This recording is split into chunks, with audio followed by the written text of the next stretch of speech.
What's going on, guys? Asian Guy here, bringing you a video discussing whether or not you should be putting on part 1, part 2, part 3 or part 4 for the 6-year anniversary that is coming to Japan. Now, huge shout out to Timinu from the OPTC subreddit, because he has created this absolutely mind-blowingly easily digestible infographic for us all. So part 1 is going to be Snake Man, part 2 is going to be Katakuri, part 3 is going to be Blackbeard, and part 4 is going to be Sabo. Now, TLDR, for those of you who want the instant juice without the information, do take this with a pinch of salt though. Part 1 and part 3 are the best parts to put on if you're looking for very good captains that will last you a long time. Part 4 is the one to be pulling on if you are missing a lot of good legend subs, but we need to go into these individually. For me personally though, just looking at it, part 2 is by far, by an absolute landslide, the weakest part out of all of these. However, we will break this down. Now, if you're uncertain of what the gimmicks are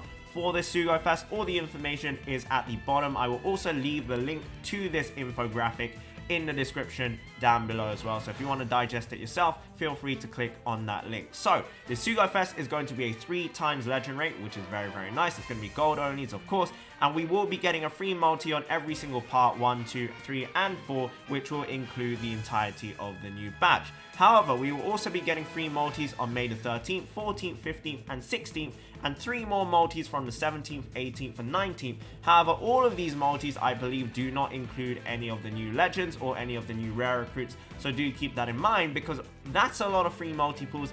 And maybe you're looking at part 1, for example, you want to get that new Rayleigh, Douglas Bullet or Sober Mask, but you might end up putting those on the free multiples, so that is also something worth considering before you go to town on any specific part. However, that's, you know, a test of your patience. I know I'm not going to care about those. I mean, I care about the extra free multiples, but I am going to go to town regardless on every single part that I want to be pulling on. So first multi is going to be 30 rainbow gems discounted, which is pretty nice. It's not going to have any guaranteed legend on it though. Second multi for part 1 and 4, so if you are pulling on the Snake Man or the Sabo banner, will guarantee you the new anniversary chopper. If you are doing second multiple on the Katakuri or Blackbeard banner, it will guarantee you a new anniversary Nami. The third, fourth and 18th multiples, if you do go that far, will guarantee you one legend that has been released from the 12th of May from 2017. And this was the 3-year anniversary onwards, which involved the first Vinsmoke Sanji, which we can see in the bottom right hand corner here. There is a big mix of very mediocre legends and very top tier legends here. So very much I wish you the best of luck. At least we're not having the likes of Whitebeard, Sengoku, etc.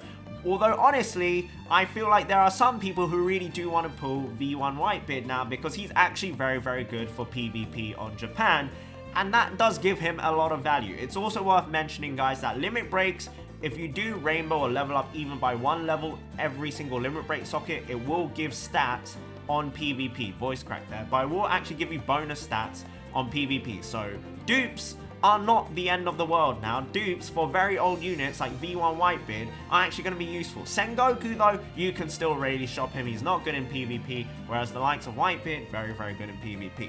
But yes, the 3rd, 4th and 18th multi will guarantee a legend from the 3rd year anniversary onwards. The 5th multi is where things are going to get spicy. The 5th multi for every single part 1, 2, 3 and 4 will guarantee you any of these left hand side legends here, all the way from Sabo and Koala onwards. Now, I'm not 100% certain if Luffy and Law will be included in this. If they're not, I would say it's a shame for the people who don't have him, but I would imagine a lot of people already do have Luffy and Law, and then all of these legends here, very tasty looking. So yes, now this is something worth noting for global players, because Luffy, Zoro and Osoba Mask is going to be incoming very soon. If you have around 200-300 gems right now, the gap between this event happening on global is probably going to be 5 to 6 months, and in that time it is very much possible to earn another 700, 600, 800 even gems, depending on how much you play. And if you do have the patience and you can hold off, that would end up being 20 multiples on this Sugofest. And 20 multiples on the Sugofest are going to guarantee you multiple legends from May the 12th onwards, multiple legends or 2 legends if you end up doing 20 multis worth on any part, 2 legends guaranteed from 2019 onwards, Luffy lore, post Luffy lore, and then also one of these new legends. So this is something really worth considering.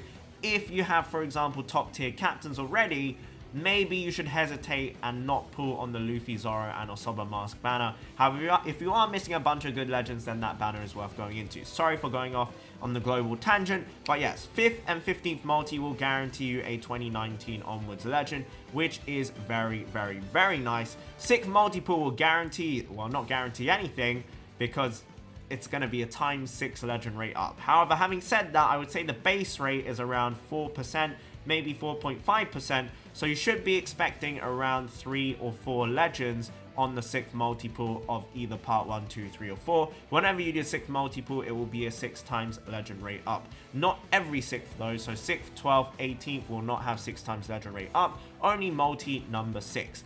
9th multi-pull will have a limited pull legend guaranteed. Now this is where it matters which part you pull on, because these are the rated up legends.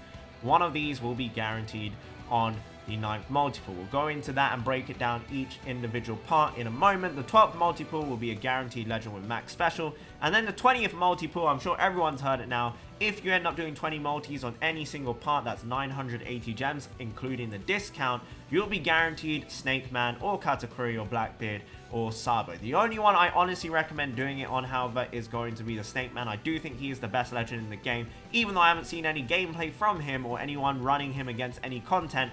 I personally believe he is completely unrivaled. Just looking at his kit, it is absolutely disgusting. I talk about it, I gush over it in the entirety of yesterday's video, so feel free to check that out. But let's break it down. So if you have 9 multis worth, and you are able to do 9 multis worth, I gotta say, part 1 is looking like a whole snack. Part 1, if you want top tier captains, you got Snake Man, best captain in the game, superb. Rayleigh is going to have a very nice time. A lot of these units, in fact 3 of these units are fighter units, which is very, very nice. In before, Rayleigh is not fighter cerebral. I'm pretty sure he is fighter cerebral though, and he has a very nice special for fighter units. Now something worth noting is this Rayleigh is going to pair up very, very nicely with units that have captain action, not captain actions, super typing. Having said that, I just realized there are no size super types other than the super type Luffy that we got for free, so never mind, ignore that. We have Osoba Mask, which, as you guys all know, I consider right now as the best overall legend in the game, although he has now been displaced by this Luffy. Not the best captain in the world, although I would give him a captain score of a 9.5 out of 10, but as a sub, he is a 10 out of 10 sub. Chopper, who is very, very, very good now because we have increased limits for Cotton Candy now. Plus 600 is now the max, or plus 300 if you don't want to play any PvP at all. So everyone wants to have more recovery candy now. It's absolutely bizarre of me to say this, but people want recovery candy now. Douglas Bullet, who is making the best gains ever from this Sugofest because they're all strengthened in units. Douglas Bullet is living the dream. Absolutely god tier captain once again. He was never not god tier, but he is now just god tier once again. Then we have Neko and Inu, which is okay. We have V2 Zoro, which is okay, but he is kind of a staple for slasher teams. If you do want to play with slasher units, you do want to kind of have this Zoro. We have Barto and Cavendish, which are okay. Then we have Capone, which is okay. But then we have Garp, who's a decent sub. We have V2 Sanji, who is probably going to be outdated after this because he's no longer... I mean, he is specified for fighters, but 3 of these units are fighter types.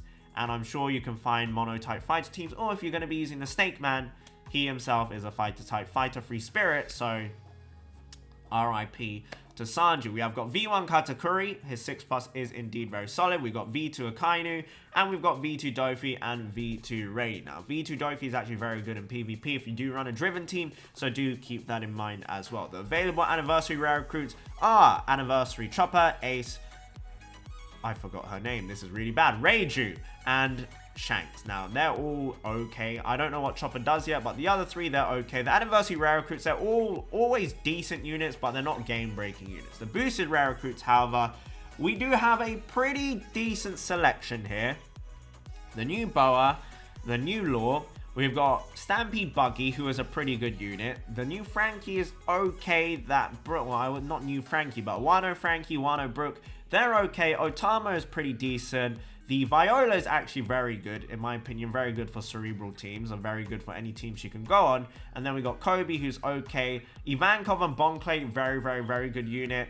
Then the rest of the three there, they're kind of basically never or very rarely used. You'll find uses for them, maybe 1 or 2 pieces of content. Part 2.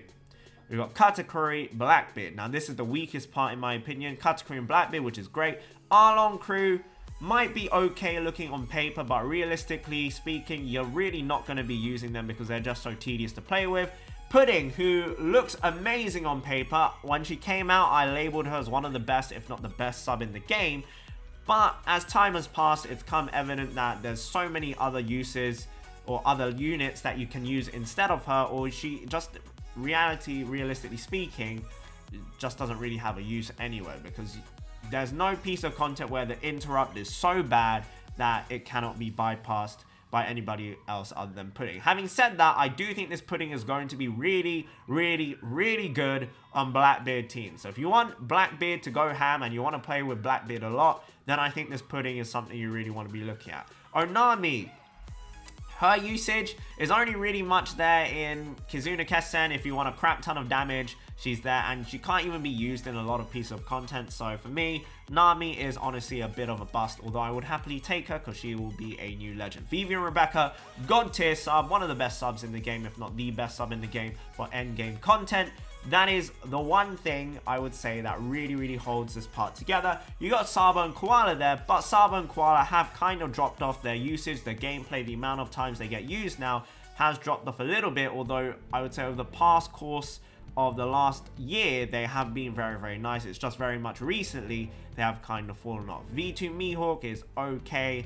The deck Sabo is okay. Brook is really doesn't see much play anymore ever since the normal attack only and the interrupts for Kizuna Kessen have come through. Whitebeard and Marco, literally nobody uses them outside of PvP anymore. Luffy and Ace, extremely outdated. Robin, who if you can 6+ is actually very good. And we have Judge, who is no one uses him. Fujitora, no one uses him. Neko Mamushi is just not very good anymore, unfortunately. The rare recruits for the anniversary ones here are Nami, Perona, Sanji, and Boa Hancock. All of them, again, are decent units, but nothing game-breaking. Boosted rare recruits here, though. I think the boosted rare recruits here are probably the nicest. They're better than the first batch, in my opinion. You've got Dofi, you've got Anel, you've got Stampede Crocodile, who is actually very good. I was lucky enough to pull him, and I gotta say, I really like using him. In a lot of teams, he has a lot of usage. The 2 new dual units in Kuro and Django, and ooh, I forgot their name, Don Krieg, and guy, I forgot his name, I feel so bad, but they're both pretty solid units. This Tashigi is also a pretty solid unit. This Lucci and Kaku is also a pretty solid unit. Galette is going to be absolutely godlike on the Blackbeard team, so Galette is also very good. Smoothie's not bad, and then Strawberry, Amande, and also Branu, I think his name is. They're all not that. Well, actually, Strawberry's pretty good. Amande is good on anniversary events, and then Branu is, you know, Branu is not that great. But yes, the rare recruits on part 2 and part 3, they're identical, by the way, are way better than the ones on part 1, in my opinion. However, having said that, part 2, again, I do think is the weakest. Therefore, if you do want Katakuri and Blackbeard, part 3 is the one you should be looking at here. So, part 3. Blackbeard, Katakuri, you have Shanks crew, one of the best captains in the game. Luffy Zoro, one of the best captains in the game. Komonasaki, which is honestly a bit of a bust. Then you have Shirahoshi and Mancherry, which are really nice subs to have for lots of late game piece of content like Garp challenges. You got V2 Big Mom, absolutely godlike for Kizuna Kessen or having extra bonus damage. And of course, Kizuna Big Mom is great, but V2 Big Mom is going to be very nice on a V2 or V3 rather, V3 Katakuri and V2 Blackbeard team. You also have the likes of Cracker, one of the best DPS subs in the game, so damage subs in the game, very nice. You have Carrot, who is seeing a lot of gameplay again recently because we are getting a lot of barriers without having absurd amount of HP. Having said that, the Arlong ship that we got recently is really good for Carrot. So Carrot for me is climbing back up the ranks. I think Carrot is gaining a lot of traction once again, which is very, very nice to see. But this is where things kind of go downhill. Zephyr, not the greatest in the world. No one really uses him outside of maybe a support ability or for like Neptune or Jack teams. And then you have V2 Jinbei, which is oof. Big oof. But you have V1 Tankman, or not V1 Tankman, V2 Tankman, V1 Snake Man there, which is of course a top tier legend, incredibly powerful in PvP as well. Kuzan, which is actually very, very useful. You see him used a lot in Kizuna Kessen against int bosses or strength bosses, so he is very, very solid. And then we also have Frankie, who is not bad in PvP at all. He's also still relatively usable. And then we've got Lucy. Both versions are still somewhat usable, and 6+ version is still very, very solid and also very good at PvP. And then you got V2 Bar Hancock, who's actually very good in PvP as well for Free Spirit crit teams. So that is something worth keeping in mind, that PvP is still a very relevant factor here. Available anniversary rare recruits will be Nami, Perona, Sanji, and Boa Hancock, the same as part 2. And then the boosted rare recruits are the same. So part 3 is a very, very good part to be pulling on. But again, if you do want the Snake Man, part 1 is the one you should be looking at. But I would say this has the best balance of top tier captains and top tier subs in here. There's just so many good units on part 3. Part 4 is going to be Sabo's part. Sabo, Snake Man, of course, very, very nice units to have. Mihawk and Perona, I've talked about them before. I do think they're kind of tedious to use. Their captain ability is okay, but we have just got a crap ton of new strength captains, and I don't think they will be anybody's go-to strength captain after this anniversary anymore. Maybe for Sai, but, you know, it's still up in the air there. They are definitely one of the best, if not the best, side captain, but their special is kind of tedious to play around and doesn't even work on a lot of content in the game, which is a shame. We got Nami and Robin, whose usage really only exists in Kizuna Kessen if you want to do a crap ton of damage, because they are 4.5 times captains, 2.5 times orb boost. Then we also have got Kaido, absolutely superb. Stampy Luffy, absolutely superb. Luffy and Law in there, absolutely godlike. And then Jack, if you want EXP, you definitely want him. Sanji and Judge, still great captains. V2 Katakuri, amazing sub still for GARP challenges and stuff like that. Then, the one, well, a few blips here. We've got Shiki, who is a bust in honestly everything. He's not that great in PvP. He's not good in PvE. He has very minimal usage. His support ability is not useful because none of the rare recruits that came with him are good, which is a shame. V1 Nami, very good sub here. V2 Shanks, still a very godlike sub here. V2 Lucci, V2 Law, and Magellan. They're all very much okay. They're nothing special. They're all okay in PvP as well, but this banner is very, very good for captains. But I would say part 1, part 3 are the strongest, and then it's part 4, and then part 2 as the weakest. There are just some very, very, very nice captains here. For example, Kaido, Stampede, Luffy, and Luffy Law. What they're good at, no one can honestly rival them, which is why I think part 4 is really, really good. Rare recruits are the same as part 1, so yes. In my opinion, part 1, part 3 are the ones most people should be looking at, although it very much depends, because I feel like most people do have very good captains already. What you want to be really thinking about is the subs. Like, which subs are you missing? Is it Kizuna Kessen you're struggling in a lot, that you don't have that extra 20-30 million damage that could be obtained if you had V2 Shanks, V2 Big Mom, or Katakuri? Is it something along those lines, or is it Vivi and Rebecca that you're missing out on, that you can't do any of the GARP challenges or the endgame forest because you don't have Vivi and Rebecca? Then you've got to look at part 2. And then part 2 is ooh. It's an oof. But yes, regardless, ladies and gentlemen, I wish you the best of luck. I will be streaming my Sugofest pulls, or most of them anyway, tomorrow. Probably around 5 PM UK time, although the stream will most likely start at around 4 PM UK time. Although no promises. I did wake up very late today, so I'm not sure how early I'll be able to do this stream. But yes, look forward to that tomorrow. I wish everybody the best of luck. I hope you guys pull a bunch of these anniversary legends, and also legends that you don't already own. Fingers crossed for everyone. Remember to hashtag Danka Bandai for the blessings with a Bellissimo. I haven't said that in a while. And have a wonderful, wonderful day. Bye-bye.